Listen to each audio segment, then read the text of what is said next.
Welcome to this month's bite-sized lecture from the Huddersfield Textiles Evening School. So here we have a bit of computer coding, and today we are going to use lots of analogies between terms used in computer programming and computer technology and fashion and textiles. So firstly, we're going to think about the relationship between knit and computer coding. So knit is programming and yarn is a programmable material. And here we have an example of what we could call a knit program or a knit code. And this is for hand knit.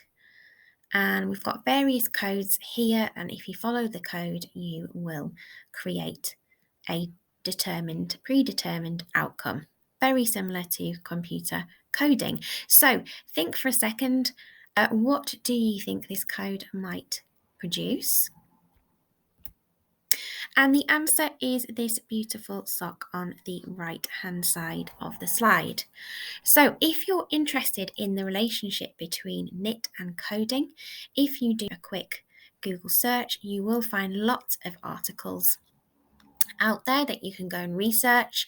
And on the 20th of October, there was a segment on BBC's Women's Hour about the science of knitting, which you can find on BBC Sounds. So within hand knit, the makers are active in the decision-making process. So patterns or the kind of codes and coding are often open source and shared between communities. So the pattern for this beautiful sock is available to download online, and patterns can be adapted and changed, so that coding can be kind of changed and altered.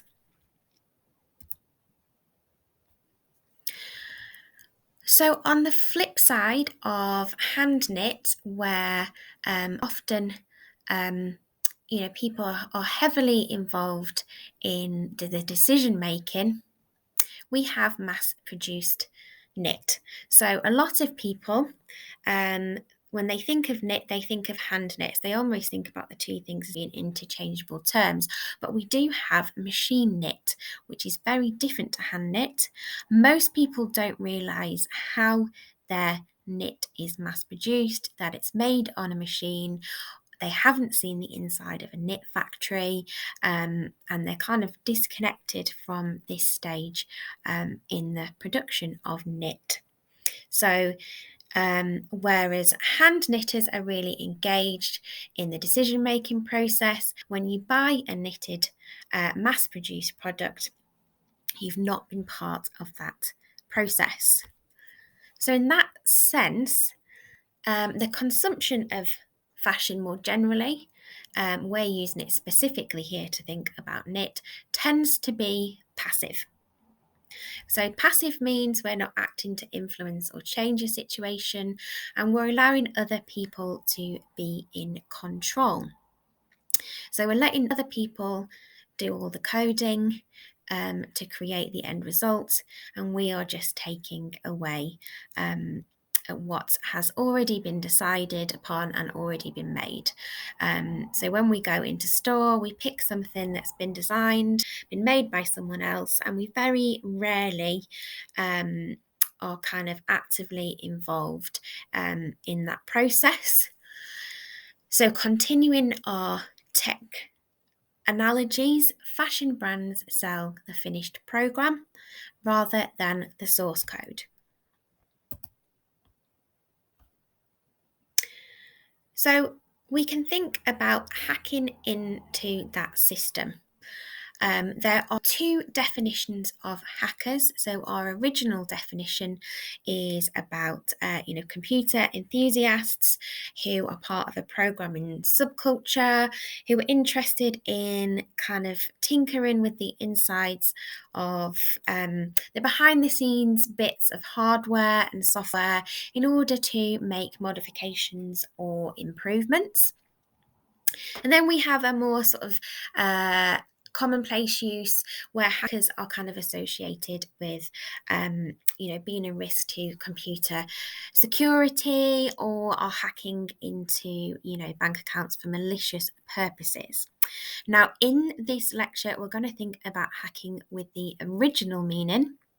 So, in terms of fashion and textiles, think about people who are working to kind of get involved in changing and modifying and improving textiles and fashion from a sort of outsider position. So Otto von Bush is a fashion thinker and fashion activist, and he does a lot of work around fashion hacktivism. And the questions that, one of the key questions that his work centers around is how can we empower people and decentralize fashion? So how can we get people to be more active in participating in the creation of fashion?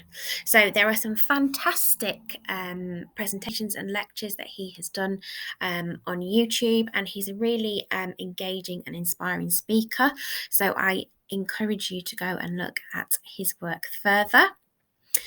One example of what he has done here is a project from a few years ago where he created a recyclopedia which gave step-by-step recipes on how people could hack into existing garments and make alterations to them. Another person who is very inspiring within the world of fashion and textiles thinking is Amy Twigger Hollingroyd. So this is her Reknit Revolution project, which was all about hacking into existing knitwear and altering it, modifying it, making changes to it. All of the techniques that she used in this project are available on her website. So if you want to go and find out how you can hack into your own existing knitwear, please do go and have a little look at what she has done. Another practitioner hacking into the world of fashion is Stephanie Sujuko, who did the Counterfeit Crochet Project, where she was creating open source crochet patterns based on designer handbags, which kind of subvert ideas of fashion and appropriation. So all of the practitioners I've mentioned, so Amy, Otto and Stephanie, their projects are very open source. So again, another term that is coming from coding and computer programming, which is about making things freely accessible for modification and redistribution. And you will see if you go onto their website this copyleft symbol. So that is a practice of granting the right to freely distribute intellectual property. So different to copyright, where you own particular ideas. These fashion activists are trying to create a different kind of sharing of ideas. So when we decided to do the homemade knitting machine project, we were motivated by lots of different things. But one of the things that we really liked about this way of working is it allows people to hack into a system that they might previously not have had access to. So you can take everyday objects from around your home and liberate their hidden potential to be a knitting machine. You can set up your own machine knitting factory within your home. And based on other projects we'd seen, we were really keen to make this project open source. So Eleanor set up the YouTube channel to share the videos of her homemade knitting machine kit and her knitting process to allow anyone to take part. And here I have some further reading. There are a couple of links to other open source projects, so you might actually want to use some of these within your own projects at college. Some of these links go to open source garment patterns that you can use in your work.